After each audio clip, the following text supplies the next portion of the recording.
it is my honor to introduce Colorado Governor Jared Polis.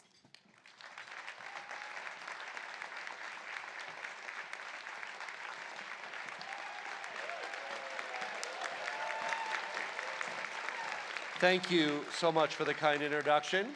I understand it's a complete sellout audience. Congratulations. Thank you to WorldDenver for hosting the event where we can honor some of the incredible women working to make Colorado a better place for everyone. In Colorado, we pride ourselves on a Colorado for all, no matter where you live or who you are, your gender. These different perspectives, our different lives, really shape and contribute to who we are as a state. We work to build relationships with communities and cultures across the world, as well as diverse communities and cultures right here in our home state of Colorado. WorldDenver is a key part of building bridges, and I applaud their work to make our state a hub for the global community, and I want to congratulate WorldDenver on a successful 10 years. Some of you may know that in just a few months, Denver will be hosting the Cities of the Americas Summit, where local leaders, mayors from across the world will convene here to exchange ideas, to learn from one another. We're so excited to showcase the work we're doing in cities across Colorado and at the state level, and we hope to inspire a lot of great actions across the world. These types of gatherings aren't just important for cultural exchange, but also to help build strong economic ties and alliances that help keep Colorado thriving.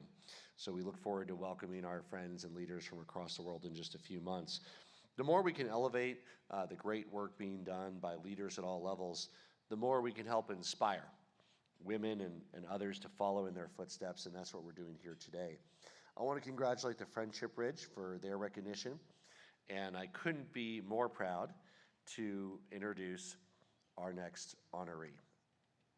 Lucille Echohawk has had an amazing impact on our state, specifically, of course, in American Indian, Alaska Native communities residing in Colorado and at the national level. As a citizen of the Pawnee Nation of Oklahoma, Lucille's dedicated her career and her life to supporting our Native American communities. She's worked in the Indian child welfare field for more than 30 years as a volunteer. She was a strategic advisor with Casey Family Programs for 12 years. She was executive director of the Denver Indian Family Resource Center until she retired in 2014. Then again, came back as a volunteer interim director from 2018 to 2020. And though she claims to be retired again, she continues to be very active in the tribal and Native nonprofit community. Lucille has also been our at-large member of the Colorado Commission on Indian Affairs for many years. She works closely with our Lieutenant Governor, Diane Primavera, to continue to play an important role in our state's government-to-government relationship with our land-based tribes and, of course, the tribes with historical presence in the state of Colorado. She's also a co-founder of Native Americans in Philanthropy and the Denver Indian Center, a leader in the creation of the Native American Housing Coalition. She served Native Americans in Philanthropy as a network weaver for the Southwest region. Currently, Lucille sits on the Tribal Law and Policy Institute's Board of Directors, is a member of the National Advisor Committee for the Child Welfare Capacity Building Center for Tribes, and she's also been a member for many years of the National Support Council for the Native American Rights Fund. I don't know how she does all that. That's a lot. And although her resume is intimidating and impressive, her impact on the American Indian and Alaska Native communities is even more astounding as she continues to serve with passion, with humility, contributing at a deep level to meeting the needs of our Native American brothers and sisters. Lucille is a relentless advocate for our Indian and Alaska Native American community, and we are so thrilled to express appreciation and honor her contributions today. Lucille, please join me on the stage to receive your award. Thank you. Wonderful.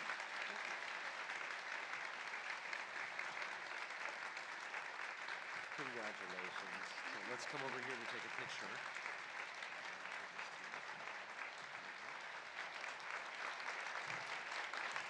Thanks for your work on the commission in particular. We really appreciate it.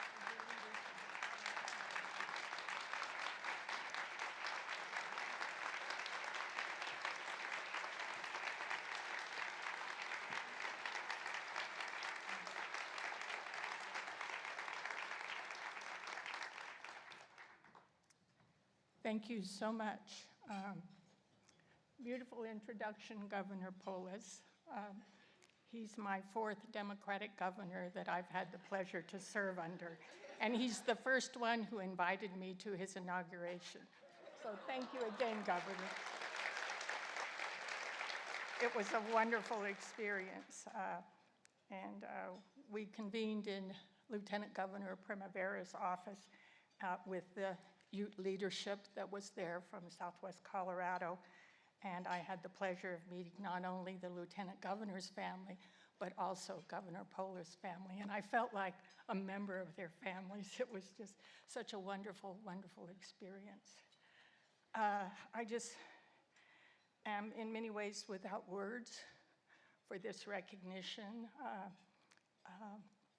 Many people, not just Native people, it's not our way to seek recognition.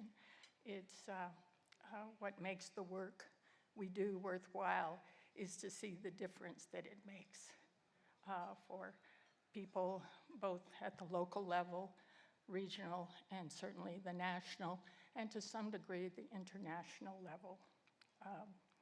I was blessed to have very, very strong parents who raised us with strong value system, and so much of that value system was about where you receive opportunities, you take advantage of them, and you always remember to turn around and give back.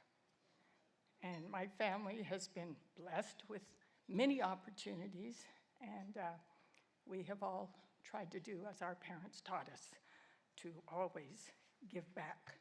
And sadly, there's so much need in our world, and in my case, in particular, for the Native peoples of this land.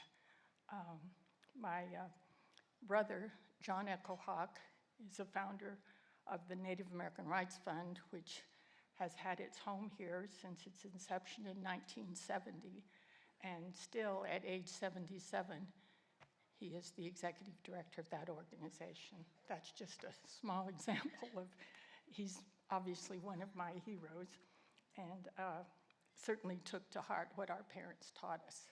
So I just am so grateful to Patricia Barilla Rivera, who has been not only my friend, but also a wonderful mentor in this community. When I first came in December of 1981, she was one of the first people that I met in the broader community who encouraged, mentored, and shall we say, in some cases, pushed to address the needs and get the work done.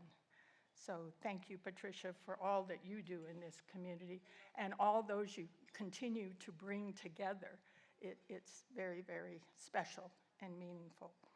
So Patricia nominated me for this award, and when I received the call, I was surprised, and I just can't be more honored, and it means a lot. I've had the fortune to travel the world to some degree. I think I've been to 22 countries in our world, and I have just learned so much in that travel. And I think sometimes in our country, we think we know it all. And that's the greatest gift of traveling to other countries and meeting people on the ground who in some cases struggle mightily. Other cases, you know, they figured it out and they know what it takes to be successful, to build bridges. And so I've been trying to build some of those bridges since I came to Denver. That was my best lesson when I was recruited by Jim Wagenlander to participate in Leadership Denver. It was in the governor's mansion, actually. He walked up to me and shook my hand, and he said, "Leadership Denver needs people like you." And I looked around and I thought, "You don't even know me." He said, "I represent Indian housing authorities, and I've heard about you and the work you do." He said, "And I just want to encourage you to do more and be part of a broader leadership structure in our city and in our state. And he was absolutely correct.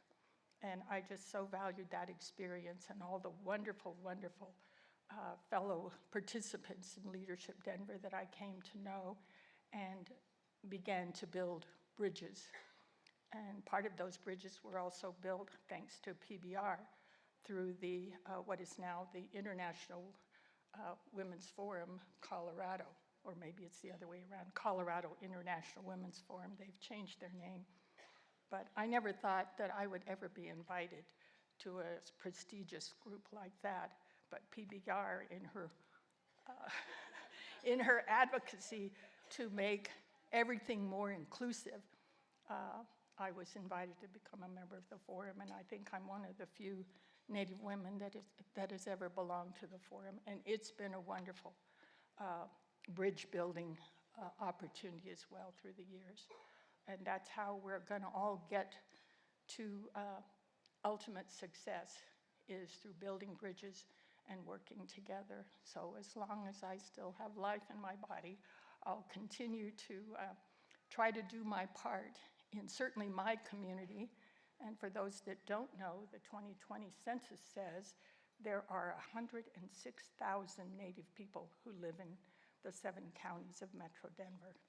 And do we know who all those 106,000 people are? No, because we don't live in neighborhoods.